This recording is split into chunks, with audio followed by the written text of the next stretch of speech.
I am part of a team which is working on the Roof Forum project, the Community Action Research Project, where we are working with the Okanjatu community on enclosure bush.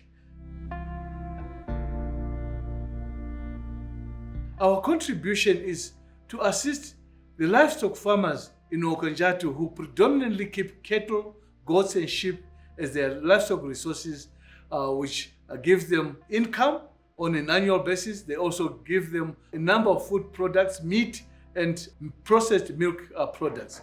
So we are working with that community in utilizing enclosure bush, which is in their grazing area, which has really negatively affected the availability of grazing to the grass grazing to their livestock. So we have seen an opportunity of the bush to be used as bush feed. And we are concentrating, researching together with the community on utilizing the enclosure bush as bush feed.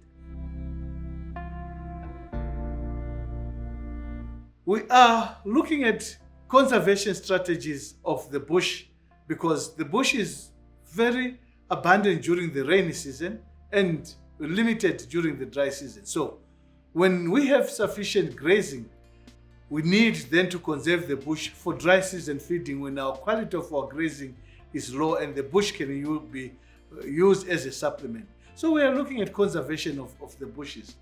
We are looking at conserving it as a dried bush mesh, which is milled, harvested bush, 20 millimeter thickness of stems, mill them with the leaves and dry them, then bag them and conserve for dry season use. Or we add some supplements into the dry meshed bush supplements so that we come up with a composite diet ration, which we then make into pellets. And pelleting is one conservation strategy we are using. In this area, mostly it's not a crop growing area, but bush then becomes a crop which they can conserve as silage during the rainy season and conserve that silage for winter dry season use as a supplement.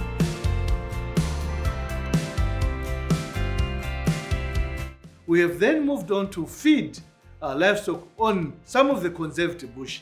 In particular, we have used the dry mesh with supplements added to it for feeding, supplementing farmers' goats which are grazing on the rangeland. We have also conserved the bush as silage, which we have used to supplement to lactating cows of the farmers in Okanjatu. And we have been measuring growth of the goats. We have measured milk yield of the lactating cows and the milk composition milk of the cows, where we have been feeding it to goats and looking at growth and meat quality of goats which are fed bush-based dry mesh of the enclosure bushes.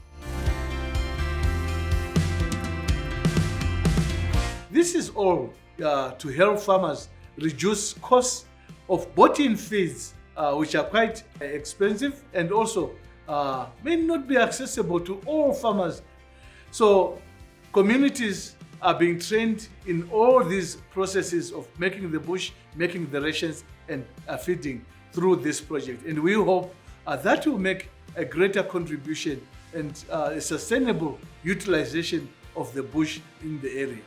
Namibia is prone to drought and hence bush is always going to be an important feed resource to the livestock of the farmers in Namibia.